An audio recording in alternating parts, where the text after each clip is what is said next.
తాజా వార్తలను అందించే ప్రెస్ న్యూస్ కి స్వాగతం.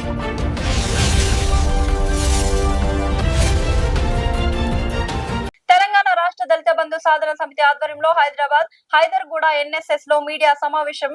ఒకటి పెండింగ్ లో ఉన్న దళిత బంధు నిధులు విడుదల చేయాలి. కాంగ్రెస్ ప్రభుత్వం ఎన్నికల్లో ఇచ్చిన హామీ చేవెళ్ల డిక్లరేషన్ అమలు చేయాలి. కాంగ్రెస్ ఎన్నికలలో దళితులకు అంబేద్కర్ అభయహస్తం పథకం 12 లక్షలు అమలు చేయాలి. చట్టబద్ధత కల్పించాలి. మొదటి ఓట్ ఆన్ అకౌంట్ బడ్జెట్ లో దళిత బంధు కోసం కేటాయించిన 1000 కోట్లు ఎవరి జేబులో వెళ్లాయి? బట్టి విక్రమార్క చెప్పాలి. నేను దళిత బిడ్డను అని చెప్పే ముఖ్యమంత్రి రేవంత్ రెడ్డి ఈ బడ్జెట్ లో నిధులు ఎందుకు కేటాయించలేదో సమాధానం చెప్పాలి.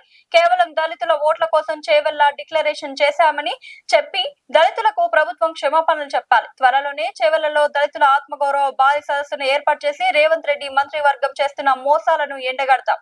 చిత్తశుద్ధి ఉంటే బడ్జెట్ లో ఎస్సీలకు జరిగిన అన్యాయాన్ని బాధ్యతగా స్వీకరించి దళిత మంత్రులు రాజీనామా చేయాలి. ఈ కార్యక్రమంలో తెలంగాణ దళిత బంధు సాధన సమితి నాయకులు కందుల లక్ష్మయ్య, బడుపుల శంకర్, ఎనగందుల ముగిలి, పులిగిల్ల మధుకర్, ఇల్లందుల సుధాకర్, కొమ్ముల శ్రీకాంత్ తదితరులు పాల్గొన్నారు.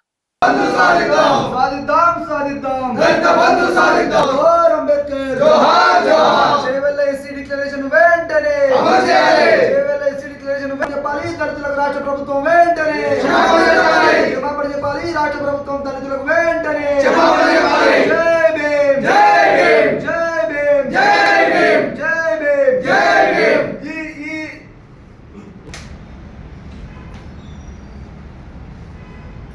ఫోటోలు తీసుకోండి.